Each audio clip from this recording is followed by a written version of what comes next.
If you're making tape-based music, one thing that's going to be valuable to you, if not necessary, is some form of variable speed tape machine, which can be varied by small amounts, not necessarily going up and down octaves by changing the tape speed.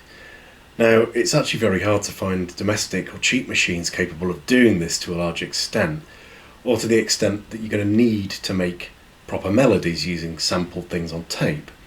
Often you can have a machine quite easily that will change from, was it 1 7/8 to 3 3/4 to perhaps 7.5 inches or higher, 15 inches. But getting a machine where you can very accurately change that between those speeds is very difficult.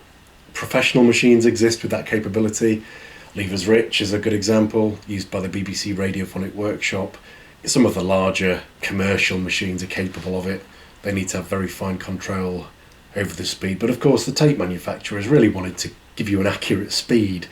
So often the motors are AC and they're kind of locked to the frequency of your mains, so 50 Hz in the UK. So how do you get around this? Well, all you've got to really do is make the tape move across the playhead at the speed you want. So you could build your own. So what is this? Well, it's just a motor connected to a capstan which I bought off eBay from an old tape machine, and what this mechanism does is drag the tape past the playhead when it's in the actual machine it's designed for. But I've just stuck it in a box with a motor with variable speed there, and this can drag the tape past any machine now. So I'll set this up and give you an example in a moment, but yeah, all you really need off eBay is some sort of motor that's DC powered, because then you can vary the speed, and you want to make sure that it's one that can take different amounts of power, and isn't going to expect just one type. There's different types. And inside this there's a little box that allows me to change the amount of power going to the motor and thereby change the speed.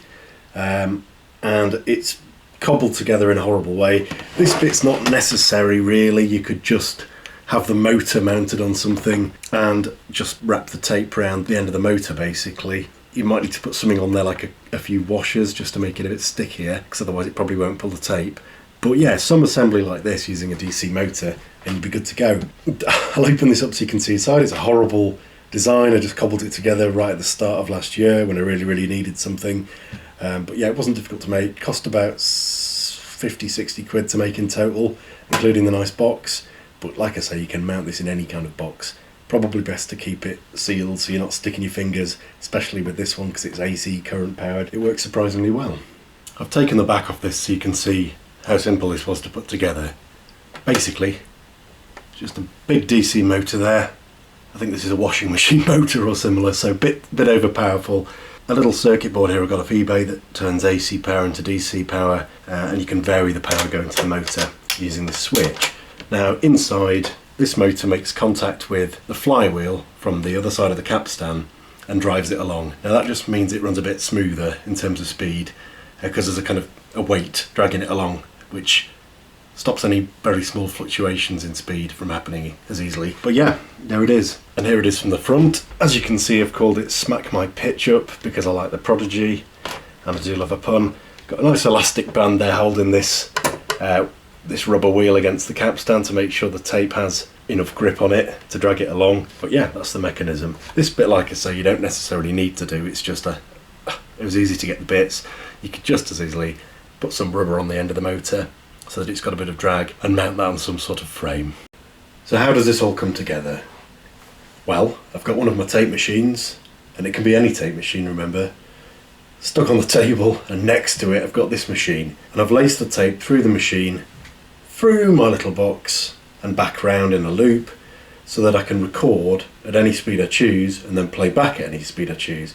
I've already got the Boingy Ruler sample that I made in a previous video, so I'll play that back now and show you how it can change the pitch of the sound by changing the speed using my Smack My Pitch Up box.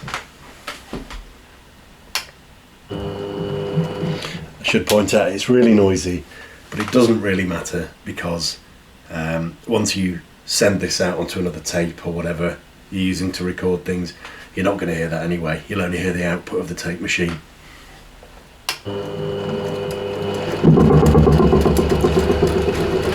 So obviously that's very low pitch now because it's very slow. You can hear the individual bounces of the ruler on the table.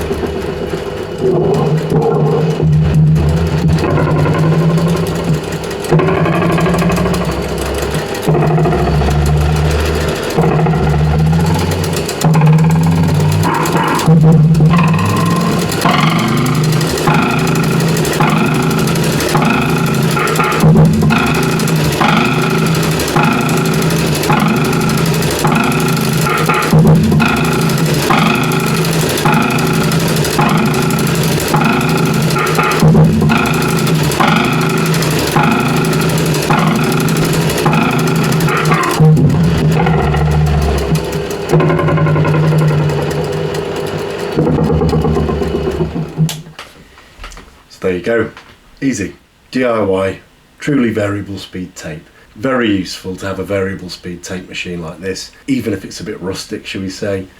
I use this more than the Revox because this has much more range and you can set really long loops up as well. You could have this going across the room if you like. I hope that's been useful. There's plenty of places you can get these DC motors with a variable speed option. eBay is a good place to look. Amazon if you really want to buy off Amazon. But yeah, there's loads of options, very cheap, very easy, and incredibly useful when making this sort of music. Any questions, please let me know in the comments, and please like and subscribe. Bye.